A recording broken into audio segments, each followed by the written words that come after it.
Today is Friday, July 26th. What a new report says about election interference and a new compromise with some of the largest car makers in the world. Plus, cutting-edge science literally cuts DNA, and Apple makes a big purchase. Today's episode is brought to you in part by the University of Texas at El Paso, or UTEP. UTEP Connect offers flexible online programs and is accepting applications for fall 2019. Welcome to The Newsworthy. All the day's news in less than 10 minutes. Fast, fair, fun, and on the go. I'm Erica Mandy. Thanks so much for being here. You ready? Let's do this. Another serious warning about Russia interfering in U.S. elections. This time, it's a new report released from the Senate Intelligence Committee. It shows Russia started interfering in 2014 and likely targeted the election systems in all 50 states.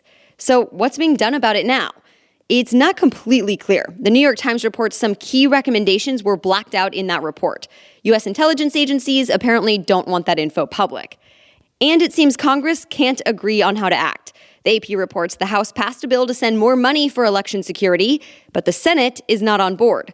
Top Republicans say progress is already being made, so no more funding is needed. But Democrats say that inaction is a disgrace and pointed to Robert Mueller's testimony earlier this week when he said Russia is still meddling in elections as we speak. By the way, researchers from a cybersecurity firm in California told the Washington Post Russia is not the only country trying to impact U.S. elections. Others like Iran are taking a page from Russia's book, trying to put out disinformation to sway voters.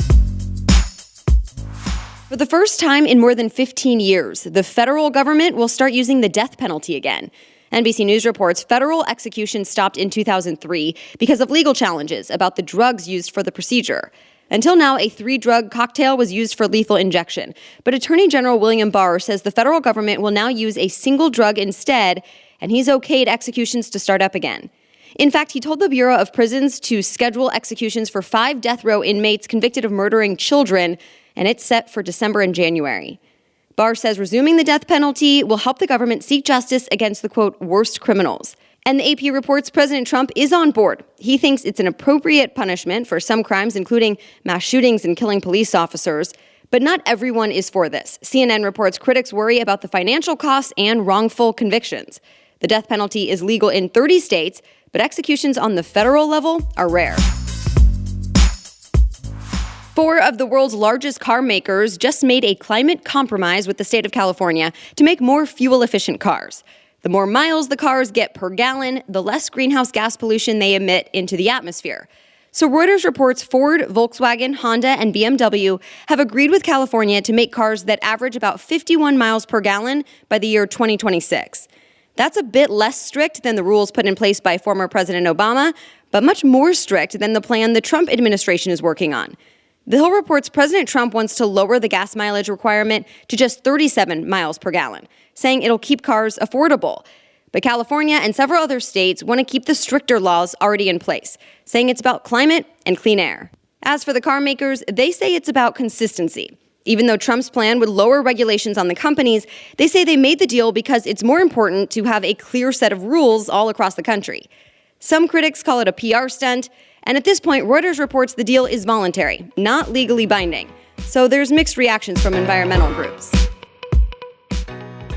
Parts of Europe will get a much-needed cool-off today, but only after dealing with record-breaking temperatures for the second time this summer. AccuWeather reports temps are expected to start dropping in Central Europe today, but earlier this week, Paris hit 108 degrees, shattering the city's all-time high temperature set 70 years ago. And keep in mind, most places there, including homes, do not have air conditioning. London, the Netherlands, and Germany also set heat records. We have more news ahead, but first, a quick break to thank today's sponsor, Babbel. Babbel is a language learning app that will get you to speak that new language you've always wanted to know and speak it with confidence. I love that Babbel makes it so easy to get started and to keep going. Lessons are broken up into just 10 to 15 minutes, so it's not overwhelming, and I especially love to use Babbel before I go on an international trip. Babbel is designed to quickly get you speaking your new language within weeks. Babbel's teaching method has been proven effective across multiple studies, and you can focus on having real-life conversations. So give it a try. Babbel is the #1 selling language learning app in the world for a reason, and you can try Babbel for free. Go to Babbel.com or download the app to try Babbel for free. That's Babbel, B-A-B-B-E-L, Babbel.com, or download the app to try Babbel for free. Now back to the news. Scientists are about to use a new gene editing technique inside human patients for the first time. The treatment, called CRISPR, actually cuts or edits DNA. The goal? Try and cure an inherited form of blindness. The AP reports it's meant to be a one-time permanent treatment and it can't be undone. But if all goes well, blind patients may be able to get their vision for good. Researchers say this has the potential to cure or treat many diseases caused by gene flaws. Of course, it's very new, and the risks are still not fully known. Testing starts this fall. Apple is set to buy most of Intel's smartphone modem business, which could mean the tech company is one step closer to offering a 5G network. TechCrunch reports Apple will pay $1 billion for 2,000 of Intel's employees, intellectual property, and other equipment. The move is believed to be a way for Apple to get the iPhone ready for the faster 5G network, which is expected sometime next year. This will also give Apple the opportunity to start building some of its device parts in-house, which the company has been pushing for. Under the deal, Intel will still be able to make non-smartphone devices like computers and self-driving cars. This deal is expected to close later this year. Ford's e-scooter company has big plans to expand. The Verge reports 15,000 scooters will be available in 8 more cities starting next month, including LA, Denver, and Minneapolis. And Ford plans to bring its company Spin to 100 cities by next year. Along with the expansion, Spin is upgrading its scooters, saying they'll have a better braking system and battery life and an anti-theft feature. It seems Ford and its company Spin are laying the plans to compete more with well-known scooter companies Bird and Lime. The reboot of Will and Grace is coming to an end. Variety says originally only 10 new episodes were planned, and there ended up being 52. The series returned to TV 10 years after the original 8 seasons, and now the final season, round 2, will air next year. People magazine says other shows with final seasons coming soon include Modern Family, How to Get Away with Murder, and Empire. Also in entertainment news, there's a big new partnership between Drake and SiriusXM.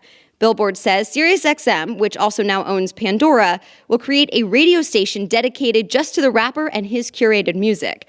It's expected later this year. And finally, at the movies, one of the most talked about films debuting this weekend has 2 of the world's biggest movie stars, Brad Pitt and Leonardo DiCaprio. The film is called Once Upon a Time in Hollywood, but The Hollywood Reporter predicts it'll still come in behind The Lion King, which debuted last weekend. And that's it for today. You are ready to go. Thank you so much for listening. And as always, if you want to read more about any of the stories we mentioned, just look for the links and sources in today's show notes. You can find them in your podcast app or on thenewsworthy.com. The Newsworthy is ready for you to listen every weekday by 4 in the morning. I'll be back with more news on Monday. Have a great weekend.